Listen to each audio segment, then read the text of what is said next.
Muy buena charla. Ahora le vamos a dar la palabra al doctor Gonzalo Núñez.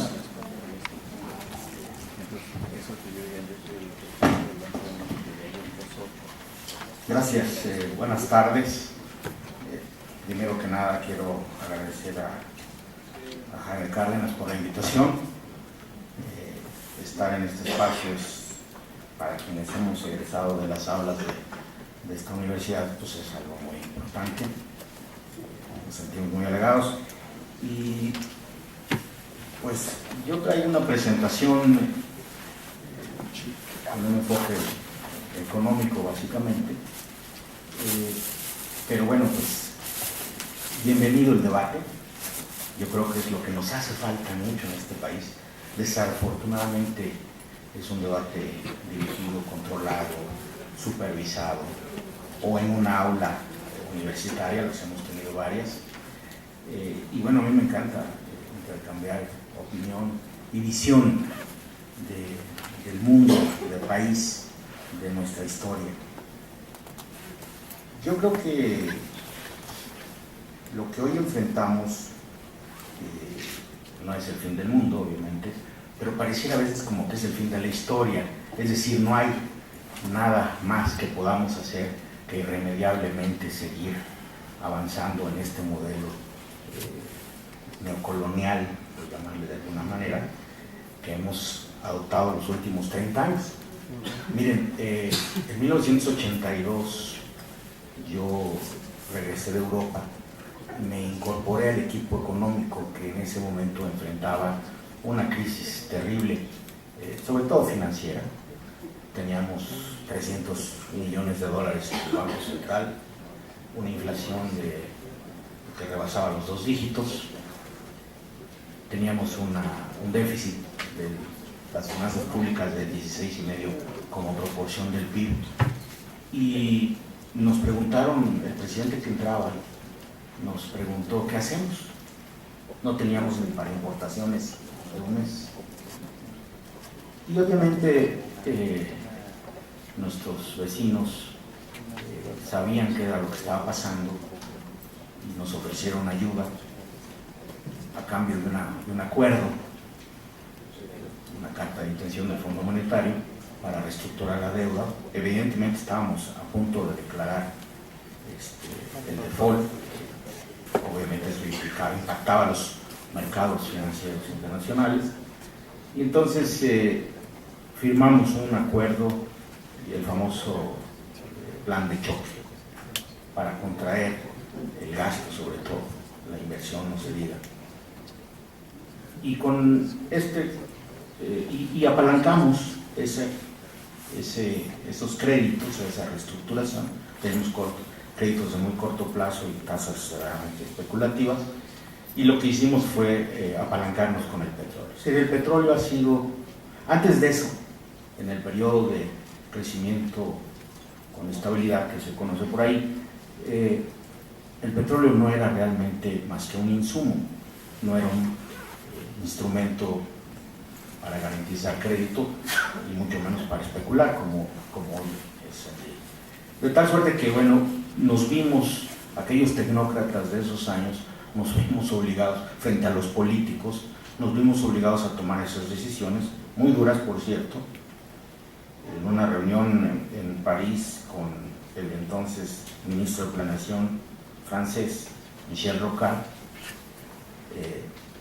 comentamos que habíamos bajado del 16,5% al 10% en 2 años el déficit del sector público, y nos dijo: no digan eso aquí, porque nosotros, para bajar 1/4 de punto el déficit, nos implica que todos los muchachos salgan a la calle y se armen la manifestación y demás. ¿Qué era lo que nos estaba diciendo en pocas palabras? Bueno, pues que esta sociedad mexicana resiste muchísimo, y resiste mucho decisiones inconsultas, y que resiste decisiones que nos han llevado al punto en donde estamos. Paradójicamente somos un país riquísimo, bosques, selvas, agua, mucha agua, costas, tenemos todo, y petróleo, aunque no los hemos acabado y lo estamos dilapidando. Y yo creo que la discusión de fondo es precisamente ¿para qué queremos la renta? Me parece muy adecuado. ¿Y quién se va a quedar con la renta? Ese es el otro tema, ¿no? Hay cifras, cantidades exorbitantes de recursos que se han dilapidado en los últimos años. Nos hemos acabado de manera acelerada la reserva probada, porque aquí hay un truco con reserva probada, posible y deseable, y a veces nos engañan diciendo que tenemos todo el petróleo del mundo, y la realidad es que no está probado, hay que probarlo, hay que hacer un trabajo de ingeniería muy sofisticado, que casualmente además hemos hecho los últimos 75 años, es decir, tampoco nos están vendiendo la idea de que no tenemos capacidad tecnológica para hacerlo.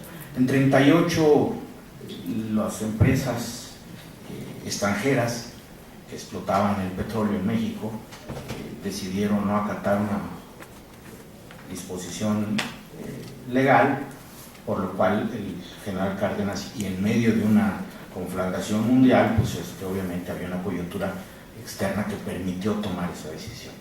Pero no teníamos tampoco ni recursos ni la ingeniería para hacerlo, porque hubo precisamente un bloqueo.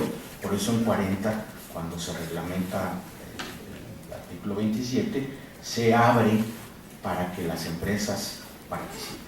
Pero aquí me llama la atención porque el término empresas es muy amplio. ¿De qué estamos hablando? En ese momento se quedó muy claro inscrito en esa ley que se trataba de fortalecer empresas nacionales o empresas que no tuvieran participación accionaria para evitar justamente la filtración de capital externo. Entonces, tecnológicamente lo hemos hecho. Yo no sé si en Cantarell trajimos a British Petroleum, a Chevron, no sé quién. Creo que lo hicimos nosotros. Pemex tuvo una época muy importante de productividad. Hay muchos conceptos, así como tenemos que ver hacia dónde va la renta, más que aumentar su monto, esa es otra parte. También tenemos que ver que Pemex no es una empresa, constitucionalmente es un organismo público para beneficio colectivo.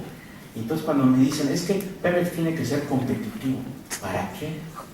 Si no es una empresa de mercado, es que es un monopolio. No, la propia Constitución, y ustedes lo deben saber, dice que Pemex o el organismo público no será considerado un monopolio. Entonces yo creo que queremos meter hoy a todo el mercado, y casualmente los países que no están en el mercado libre, son los países que están teniendo éxito, y en eso tampoco nos queremos poner a una moda, pero no a la otra moda. Entonces yo digo, vamos poniéndonos en todas las modas, ¿no? La moda del control y de la dirección del Estado, de un mercado para beneficio social, y no hablamos de empresas, ¿quién de las empresas nacionales tiene capacidad hoy para explotar el petróleo en aguas profundas? Pues evidentemente las transnacionales. Entonces estamos dirigiendo el debate en función de esta visión. No sé si por aquí ya se mencionó, pero en 1952 hubo un informe por ahí que encargó el gobierno de los Estados Unidos a un think tank, el famoso informe Paley, y en 52 el informe Paley hablaba precisamente de que los Estados Unidos tenían que apropiarse de los recursos naturales, particularmente energéticos, de los demás países, si quería prevalecer, como ellos utilizan esta palabra, we shall prevail, ¿no? Entonces, esto es una decisión, y esto es importante. Primero, aquí hay un tema geoestratégico, en donde México es una pieza de ese rompecabezas. Aquí no hay una decisión soberana, no tenemos ni soberanía para tomar decisiones en materia ni de puertos, ni de aeropuertos, ni de seguridad, ni de ferrocarriles. Todo lo hemos privatizado. Esta ola privatizadora disfrazada de contratismo, como lo queramos llamar, pues ahí están los resultados. Todos queremos ser gringos. Bueno, pues vale, ¿no? Vamos siéndolo, pero eso implica un nivel de vida que 50 millones no tienen en este país. Entonces yo creo que el tema tiene que ver con el modelo de desarrollo que adoptamos hace 30 y tantos años y que ha arrojado 50 millones de pobres, que ha reducido un 70% la capacidad adquisitiva del salario, que ha desindustrializado el país. En ese informe se decía que no se quería, o en un informe posterior decían que Estados Unidos no quería un Japón al lado. Entonces hubo una estrategia de desmantelamiento, y aquí hay un, digo, madre academia, aquí hay un librito, que fue un artículo que salió hace unos años, de David Ibarra, precisamente sobre el desmantelamiento de Pemex. Lo que hay es una desindustrialización del país provocada. El petróleo, desafortunada o afortunadamente, no nos lo comemos. ¿Qué es el petróleo? La esencia del petróleo, además de ser la energía y toda la riqueza del sol, es un insumo. ¿Y qué se hace con un insumo? Pues se transforma. Y yo no he oído hablar aquí de transformación y de agregar valor. Lo importante del petróleo, y seguimos como en la época de la colonia, exportando oro o exportando madera, y luego comprábamos muebles de madera hecha en Francia, pero de madera mexicana. Bueno, seguimos en ese modelo, ahora neocolonial, o como lo quieran llamar. Entonces lo que tenemos que hacer es, no es solo no debemos, es más, ojalá y no vendiéramos petróleo al exterior, porque nos ha hecho un daño terrible. ¿Y qué hacemos con lo que nosotros necesitamos? Procesarlo, transformarlo. Un barril de petróleo, se ha dicho, vale $100, un barril de petroquímico llega a valer hasta 5 o 6 mil dólares. 60 veces su valor le podemos agregar. ¿Y qué significa agregarle valor? Generar empleo y la posibilidad de crecer. Porque con la lana de Pemex no vamos a crecer, de los hidrocarburos, de la venta del crudo no vamos a crecer. Va a crecer la burocracia, ¿no? Y entre paréntesis, esto hay que ligarlo efectivamente con una reforma hacendaria, no solo fiscal, que implique también el destino del gasto. Yo diría, y aquí sobre la reforma hacendaria hay mucho que discutir, pero casualmente el cobrar hoy la colegiatura a las universidades privadas, pues le va a meter una presión terrible a nuestra universidad, ya lo sabemos. Y entonces le vamos a quitar de un lado, pero le vamos a poner por otro y vamos a crear además un conflicto. No estoy en contra, yo creo que efectivamente hay un muy grave problema. Somos un paraíso fiscal, pero no un paraíso fiscal para el consumidor. Somos un paraíso fiscal para las grandes transnacionales. Hay 40 empresas que le deben al fisco hoy 445 mil millones de dólares, de pesos, perdón, y que no veo dónde se dice que se les va a cobrar. Todos los regímenes especiales, la consolidación, todo esto es una evasión fiscal terrible. Y las grandes empresas transnacionales petroleras no van a pagar impuestos en nuestro país. Se van a acoger a los tratados para evitar la doble tributación. Y no les quiero contar lo que yo, mi última actividad, soy experto en precios de transferencia, y no les quiero contar lo que hacen las empresas transnacionales petroleras con precios de transferencia. Encubren toda la utilidad. Eso de que nos digan que nos van a dar $1 o 1 centavo por barril, eso es una ofensa, ¿no? Entonces, evidentemente no se van a reducir los costos, se van a aumentar los costos en manos de las empresas petroleras extranjeras. Evidentemente se va a reducir la renta. Entonces, ahora, ojo, porque no va a haber recursos ni siquiera para la UNAM. ¿No? Ojo. Entonces, y en ese amarrón de cinturón que nos quieren dar, yo también pondría sobre la mesa algo que me costó aquí en mi casa, en mi alma mater, hace muchos años, que me expulsaran casi, porque dije, ¿y por qué no cobramos colegiaturas en la UNAM?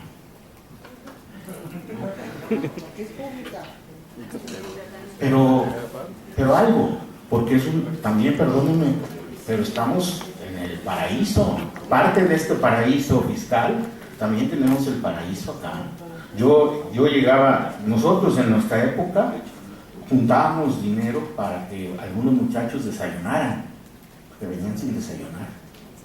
Yo hoy no veo eso, perdónenme, pero no veo eso. Veo lleno de autos el estacionamiento y seguimos pagando. Entonces yo creo que el buen juez por su caso empieza y me la van a refrescar otra vez. Pero esas son las cosas que tenemos que cambiar.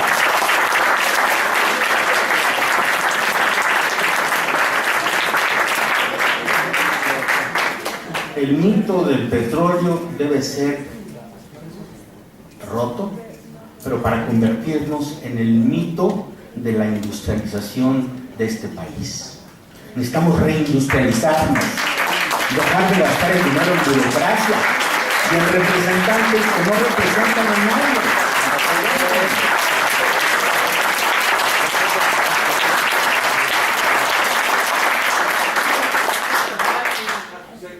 A sus intereses y a intereses extranjeros. Este cuento ya está muy viejo. ¿Sí? Lleva más de 30 años. Y lo que estamos planteando es profundizar un modelo de desarrollo que ya no da. Es más, ni los gringos lo tienen.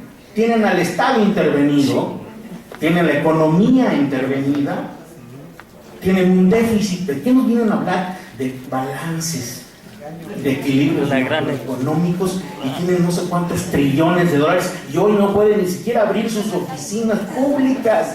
Ese es el modelo que queremos para este país. Por favor, ya está muy visto esa historia. Entonces pensemos nosotros en nosotros y vamos a encontrar las soluciones. Y hay gente muy brillante en este país, no solo en la academia, también en la calle, porque la gente puede ser ignorante y pobre, pero no tonta. Yo creo que el mexicano es muy inteligente y necesitamos convocar a las inteligencias, pero para transformar este país de raíz. No nada más hacer reformas estructurales para seguirnos hundiendo. Entre paréntesis, no les voy a hacer un último comentario.